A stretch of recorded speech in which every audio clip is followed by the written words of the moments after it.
The woman does not look at you. She looks to one side, her neck turned with a precision that suggests she has heard something just outside the frame of this painting, something neither you nor the painter has made audible. Her left hand rests against an animal held to her chest, an ermine with a coat the color of stone and eyes that appear mid-thought. The animal also turns. Both figures, the woman and the creature she holds, are caught in the same moment of arrested motion, a shared pivot toward an unseen presence that the painting will never name. This is The Lady with an Ermine, painted by Leonardo da Vinci in approximately 1489.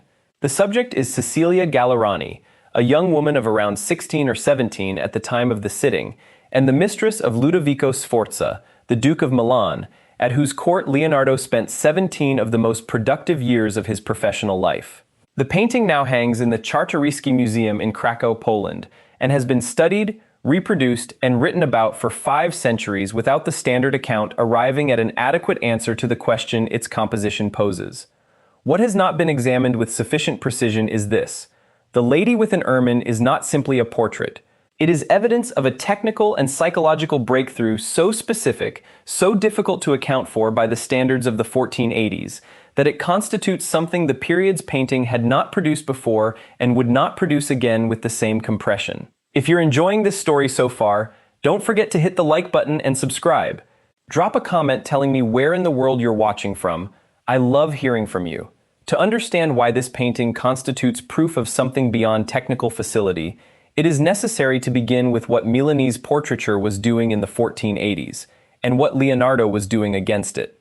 Portrait painting in the Italian courts of the late 15th century operated under well-established visual conventions. The sitter faced sideways, in strict profile, presenting a silhouette that could be read as a heraldic image, a coin impression translated to flesh and paint. The faces in these paintings are clear, cool, and without interior weather. They record a person's outward appearance with the faithfulness of a document rather than the understanding of a witness.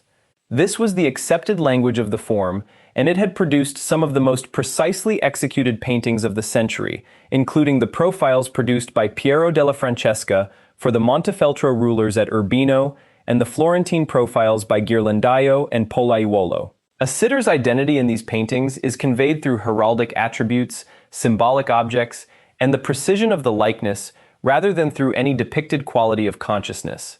A profile portrait tells you who a person is by reference to external markers. It does not attempt to show you how that person is thinking. What this tradition had not produced was psychological presence. The profile format, by its nature, excluded the possibility of exchange between sitter and viewer. You observed. The painted figure did not return the observation. Leonardo had been working against this convention since his early years in Florence. By the time he arrived at Ludovico Sforza's court in Milan, probably around 1482, he had already produced a series of studies of the human face in states of tension and emotion that had no precedent in Italian panel painting. His notebooks from the period are filled with drawings of mouths, eyes, the mechanics of a brow as it registers surprise or grief or contempt. He understood the face as a moving system governed by anatomy and psychology simultaneously, not as a fixed surface to be rendered with decorative precision. The convention of the profile portrait gave him a surface to work with. He needed a system that could carry interior life on that surface. What he produced for Cecilia Gallerani is a 3/4 turned figure, her body angled slightly to her left, her head continuing to turn a few degrees further, as though the motion of her attention is still underway at the moment the painting catches it. The pose had appeared in Northern European painting earlier in the century, particularly in Flemish panel portraits by Rogier van der Weyden and Hans Memling, and Leonardo had certainly studied Flemish technique during his Florentine apprenticeship. But in the Flemish examples, the 3/4 turn is largely compositional.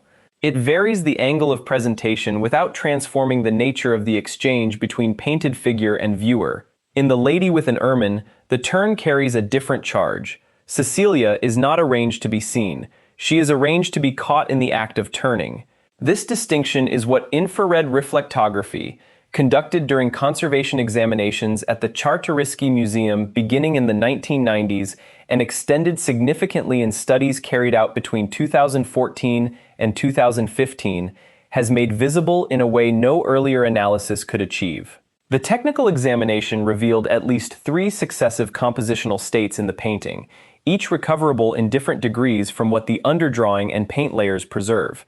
In the earliest recoverable version, Cecilia faces at a less acute angle, her body and head closer to alignment with the picture plane. There is no Ermine. Her arms and hands hold nothing. The pose is competent by the standards of the period, but it does not yet contain the psychological tension that makes the finished work operate at a level no contemporary portrait had reached. In a second compositional phase, a small weasel-like creature appears, its body positioned differently from the ermine that occupies the final painting. The animal in this intermediate version is smaller, its orientation to Cecilia's body not yet achieving the alignment that the final composition requires. Leonardo was working through the problem across successive stages. He adjusted the creature's size, repositioned its body, explored what happened when the animal's angle of attention corresponded more or less precisely to the woman's. He was searching for a configuration that the preliminary drawing had not found. In the third and final compositional state, the ermine achieves its current size and placement, and the visual and psychological relationship between the two figures becomes the thing that defines the painting. Both now pivot in the same direction, caught by the same unnamed stimulus, their shared motion creating the quality that Bellancioni would later name. Neither has resolved into stillness. The painting holds both figures at the moment just before arrival, which is the only moment it could depict, and still maintain its power.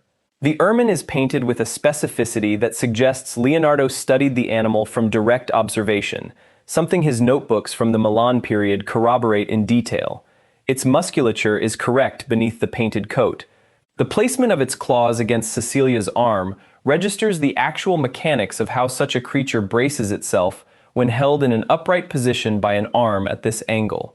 The coat is rendered with a fine, directional brushstroke that follows the physical growth pattern of the fur rather than the conventional shorthand that 15th century painting used to indicate animal surfaces. Every choice in the rendering of the animal is grounded in what it actually looks like, rather than in what the tradition had agreed to say it looks like. The ermine also carries the symbolic weight that Leonardo and his patron would have expected any informed viewer at the Sforza court to read. Ludovico Sforza was closely identified with the ermine as a dynastic and chivalric emblem, and its inclusion in a portrait of his mistress operates at several levels simultaneously, as personal marker of Ludovico's identity within the composition, as dynastic attribute legible to the court audience, and as allusion to qualities Cecilia herself was understood to represent at the Sforza court. What the three-phase examination reveals is that Leonardo did not begin with the ermine and design the painting around it. The animal entered the composition in revision and was itself revised once it appeared. This sequence changes how the painting's achievement should be read. The psychological core of the finished work, the shared pivot, the arrested motion, the suggestion of an external presence commanding both figures' simultaneous attention, was something Leonardo discovered through the process of making, rather than something he planned before beginning. The composition is not a design executed, it is a discovery arrived at. Leonardo's notebooks, which constitute one of the most detailed surviving accounts of any artist's working methodology from the Italian Renaissance, include passages that address exactly what the three-phase examination implies. He wrote, in observations later compiled into the text known as the Trattato della Pittura, that a painted figure should appear to be alive if it seems about to speak or move. The principle sounds simple.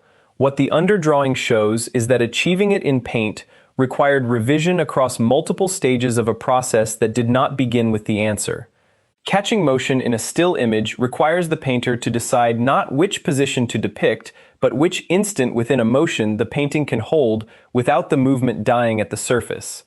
The three-quarter turn solved part of this problem by bringing the face toward the viewer without fully confronting them. It gave the eyes somewhere to direct themselves that was neither straight outward nor hidden entirely in profile.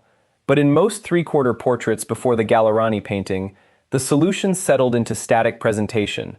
The figure turned and was depicted as having finished turning. The motion stopped at the painted surface, and the viewer was left looking at a position rather than an action. Memling's portrait of a young man from Bruges, produced in the 1470s, achieves the three-quarter format with considerable elegance, but the figure's gaze remains cool and detached, directed toward a fixed point outside the frame with an authority that does not invite the viewer to imagine what he is looking at. The painted presence is self-contained. The viewer's attention does not complete any circuit. Leonardo had studied such solutions carefully enough to know precisely what they could not do. What the lady with an ermine proposes, and what the technical analysis confirms, was refined across three successive compositional phases rather than conceived in the first drawing, is that the motion does not stop. The turn is still occurring. Cecilia's head has not arrived at its destination. The ermine, responding to the same stimulus, has also not arrived. The painting holds both figures at the precise moment before resolution, the moment when attention has been seized, but the body has not yet finished reorganizing itself around that attention. This is a problem of timing, and Leonardo solved it compositionally. The solution required him to ask not what position a figure occupies within a painting, but what interval of time a painting can contain and still maintain coherence as a still image. The profile painters working in Florence and Milan in the 1480s were not formulating this question in these terms. Leonardo had been approaching it in his notebook sketches for years, and the lady with an ermine is where his answer became fully visible for the first time in paint. The background of the painting, in the version that hangs in the Czartoryski Museum today, is a flat, unmodulated black that fills the space behind Cecilia and the ermine with an abstraction Leonardo did not create. Conservation analysis has documented that the background was overpainted, almost certainly in the 19th century, over an original ground of a significantly different character.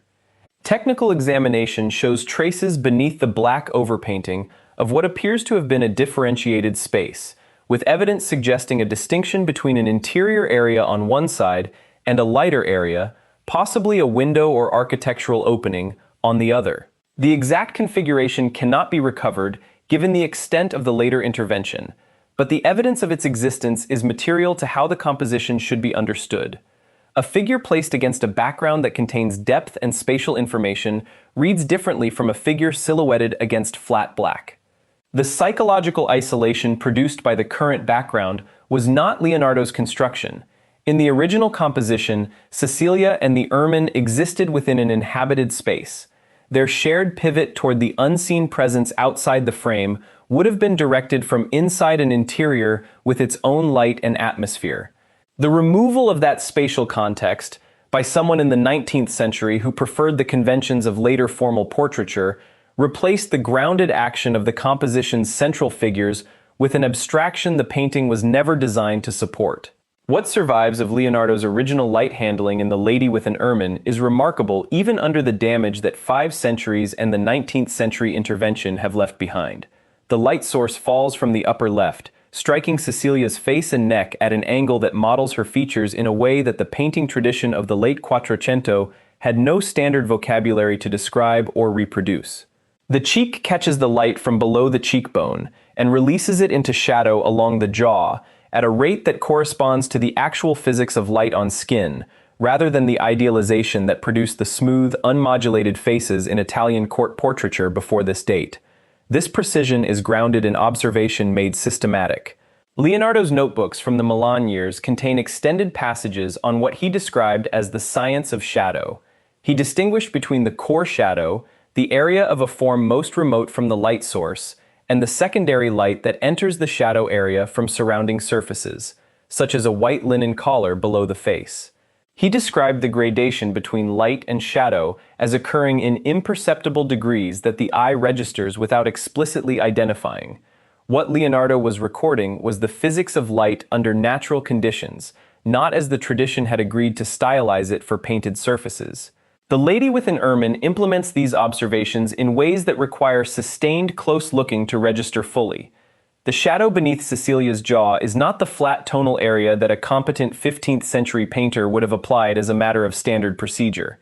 It is built from thin, overlapping paint layers that darken gradually as the form turns away from the light source, with a subtle brightening at the very edge where the neck surface catches reflected light from the white linen collar below. This brightening, which corrects for the actual optical behavior of the form in three-dimensional space, occupies a zone measuring perhaps 2 or 3 millimeters across the painted panel. Leonardo included it because it is what actually occurs, and because accuracy of this kind was the measure against which his notebooks record him holding his own work. The discovery that the technical examination reveals three successive compositional states beneath the finished surface, the documentation of the overpainted background Leonardo actually produced, and the physical evidence of light modeling built to specifications derived from optical science rather than painting convention. These are three distinct categories of evidence in the same small painting, and they point toward a single conclusion about the kind of intelligence that produced it. If you're hooked on this story, make sure to subscribe and turn on notifications so you never miss an upload. Your support means everything and helps me bring you more emotional stories like this one. What those three categories of evidence, taken together, constitute is an argument about method rather than an assertion of talent. The period in which Leonardo painted The Lady with an Ermine was a period of considerable technical ambition across Italian painting, but that ambition was not of Leonardo's kind. The painters working in Florence and Milan in the 1480s were solving problems of anatomy, linear perspective, and narrative composition with a precision their predecessors had not achieved. What they were not yet doing was asking how consciousness moves through a body, how attention is structured in a face, how the moment just before an expression resolves into a readable state can be held in paint without becoming a mask or a posed stillness. Leonardo was asking this. The Lady with an Ermine is where his answer reached its first fully realized form, and that form remained without equivalent in Italian portrait painting for decades. No painter working in Italy in the 1490s produced a portrait that reproduced its psychological precision. No painter working in the 1520s had fully accounted for what it achieved. When Raphael worked in Florence in the early 1500s and produced the series of portraits now cited as the period's highest standard for psychological penetration in painted portraiture, he was working in the extended shadow of what Leonardo had accomplished in Milan 15 years earlier. The influence is visible in the work. Raphael's painting, known as Young Woman with a Unicorn, now held in the Borghese Gallery in Rome, shows a figure in three-quarter pose holding an animal against her body, arranged in compositional conversation with the Gallerani portrait's structural logic. The turned figure, the held animal, the implication that the pose contains motion that has not yet concluded. These elements in Raphael's work exist in direct relationship to the problem Leonardo had already solved. Whether Raphael encountered the Lady with an Ermine directly, or through copies and verbal descriptions circulating in the Florentine workshops, the compositional solution he reached in his own portrait work was shaped by Leonardo's prior resolution of the same problem. Cecilia Gallerani herself was not a passive subject waiting to be preserved in paint. The historical record describes a woman who wrote verse in Latin, corresponded with Isabella d'Este on questions of art and culture, and was known at the Sforza court for intellectual range as well as the qualities that made her Ludovico's preferred companion for nearly a decade. When her relationship with Ludovico ended with his marriage to Beatrice d'Este in 1491, she retained the portrait. Bellincione's sonnet was addressed to Leonardo and preserved in a court collection dedicated to Ludovico, which indicates the painting circulated as a recognized achievement, rather than being held in private obscurity. The woman who kept this portrait until at least the 1520s was someone who understood precisely what Leonardo had done with it. What makes The Lady with an Ermine a proof, rather than merely an achievement, is the specificity with which it answers a question that portrait painting in the late 15th century had not successfully formulated. The question is how to paint a person's mind. The conventional portrait of the period painted a person's surface with considerable accuracy and then stopped at the surface. Leonardo understood, as his notebooks make explicit across passages written over 3 decades of sustained observation, that the surface of a person in a particular moment carries the charge of what they are thinking and what they are responding to. The model for this understanding was not other paintings. It was direct observation combined with a systematic habit of recording, the determination to describe what actually occurs rather than what the tradition had agreed to represent. The 3-phase underdrawing confirms that this understanding did not arrive complete in the first compositional pass. The ermine entered the painting in revision. The angle of the turn was sharpened in revision. The alignment between the woman's pivot and the animal's pivot, The quality of the arrested motion that makes both figures appear to be responding to the same stimulus at the same instant was an achievement Leonardo worked toward through successive phases rather than one he planned.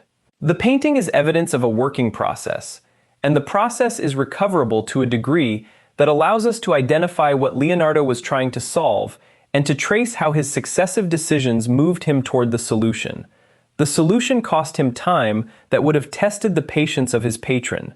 The commission for a court portrait was not, by the standards of the Milanese court in the 1480s, an occasion for extended compositional revision across 3 phases. A competent painter of the period would have agreed the pose, executed the painting, and delivered it. Leonardo revised his way toward a composition that the preliminary drawing had not yet found. That the lady with an ermine exists at the level it does is partly the result of a willingness to keep revising until the painting could hold what he needed it to hold, regardless of the difficulty the process created for anyone waiting for the work.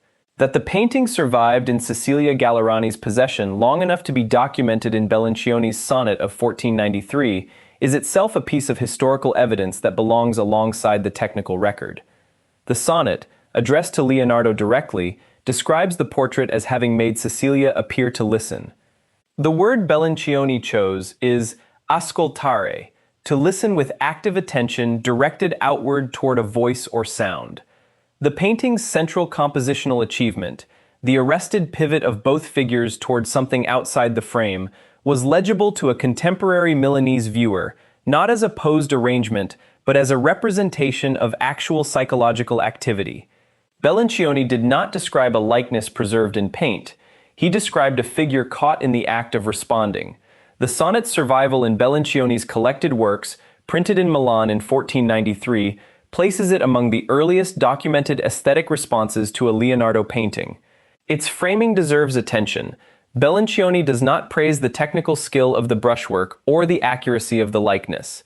He addresses Leonardo directly and constructs an argument about the rivalry between art and nature, in which nature objects that the portrait has captured more of Cecilia than nature itself has retained in the living woman. The painting, by Bellancioni's account, had achieved something that the category of likeness does not fully describe. 5 centuries of examination have not produced a better description. The word that a court poet used when he saw this painting in the 1490s remains the most precise single word for what the composition achieves. Ascoltare. Leonardo painted a woman who is listening, and in doing so painted the quality that portrait painting before him had consistently failed to represent: the presence of a mind engaged with a world the painting does not show. The painting's subsequent history carries its own weight. It left Cecilia Gallerani's possession sometime in the early 16th century, and eventually entered the Czartoryski collection at the end of the 18th century, when Princess Isabella Czartoryska acquired it in Italy and brought it to Poland as part of the family's extensive collection of European art. It survived the upheavals of the 19th century and was in the Czartoryski Museum in Krakow when the Second World War began.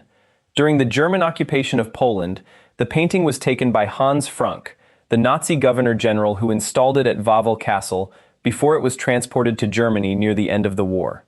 American forces recovered it after Germany's defeat, and it was returned to Poland, where it has remained in the Czartoryski collection ever since. The painting outlasted everything the 20th century brought against it. For most of the period between Cecilia Gallerani's ownership and Princess Isabella Czartoryska's acquisition, the painting's movements are incompletely documented. It appeared in various Italian collections over the course of the 17th and 18th centuries, its attribution to Leonardo not always acknowledged and at certain points disputed. At different moments in this long post-Milanese history, scholars working from copies and verbal descriptions could not agree on whether what they were dealing with was a Leonardo original or a work by one of his Milan period followers. The technical examinations of the late 20th century, which established the 3-phase underdrawing and connected the painting's light modeling to Leonardo's documented optical studies, ended most serious dispute about its authorship. The painting is now understood as one of 4 surviving portraits from Leonardo's hand, alongside the Mona Lisa, the Ginevra de Benci, and the portrait known as La Belle Ferronnière. What has changed since Bellancioni's sonnet is our capacity to see how the painting reached the state he described. The 3-phase underdrawing shows the compositional revisions. The technical examination documents the background that was later replaced. The physical examination of the paint surface registers the brightening at the shadow edge along Cecilia's neck, the implementation of an optical observation too small to be consciously noticed by any viewer standing in the Sforza court, and that Leonardo included anyway, because it was accurate, and because accuracy was the measure against which his notebooks record him holding his own work. The proof is not in the beauty of what resulted. The proof is in the specificity of the process. Leonardo was solving a series of precisely formulated problems, revising his solutions as the paint accumulated on the surface, checking his decisions against observations he had recorded in his notebooks, working toward a representation of psychological presence that no contemporary painter had defined clearly enough even to attempt. The lady with an ermine is the record of that process made visible in a panel measuring 43 by 31 centimeters, painted on walnut wood with oil over a carefully prepared ground. The art historical account of the Italian Renaissance has tended to organize the period's achievement around large themes: the recovery of classical antiquity, the development of linear perspective, the emergence of the individual artist as a figure of cultural authority. What the lady with an ermine encodes is a different order of achievement, one that does not map easily onto any of these organizing themes. It is not a demonstration of perspective. It is not an exercise in classical illusion. It is a solution to a problem that no classical precedent addressed, and that the Renaissance's recovery of antiquity could not have helped Leonardo solve: how to represent, in paint on a still surface, the specific quality of a human mind in the interval between receiving a signal from the world and forming a response to it. No ancient portrait had posed this problem in terms that 15th century painting could inherit. Leonardo formulated it himself, in revision, across the three compositional phases the underdrawing preserves. The painting hangs today in the Czartoryski Museum in Krakow, in a gallery where it is possible to stand close enough to register the directional brushwork in the ermine's coat and the layered shadow construction along Cecilia's jaw. Its standing in the history of Renaissance portraiture has grown considerably since the technical examinations of the 1990s, and the more extensive studies of the 2010s connected what is visible in the work to how it was made. The overpainted black background remains. The conservation team has not attempted to recover the original spatial ground beneath it, and this restraint is defensible given what would be required and what would be risked. The painting exists in the condition of its survival, not as a reconstruction of a painting that no longer fully exists. That condition is incomplete. The background that would have placed Cecilia and the ermine within an inhabited space, giving their shared pivot toward the unseen presence a physical context in a world with rooms and light and the sound of someone entering, has been replaced by something Leonardo did not paint. One of the composition's most specific achievements has been lost to the taste of a later century that did not recognize what it was removing, and yet the portrait retains, in its central quality, a precision that the period's portrait tradition did not produce again. The two figures are still in motion. Cecilia has still not completed her turn. The ermine is still mid-pivot. The presence outside the frame still commands both their attention with the same authority it carried on the day Leonardo set his brush down and judged the painting finished. Bellincioni saw it and reached for the word ascoltare. The infrared examination saw through it and recovered the three phases of a process moving toward its resolution. The conservation analysis saw beneath it and documented the space that was taken away.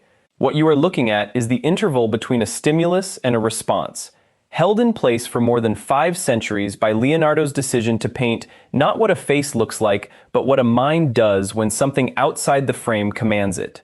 That decision is visible in the underdrawing, in the paint layers, in the 2 or 3 millimeters of brightening at the edge of a shadow that no viewer in the Sforza court would have consciously noticed and that Leonardo painted anyway, because it was accurate and because accuracy was the measure he held his work against.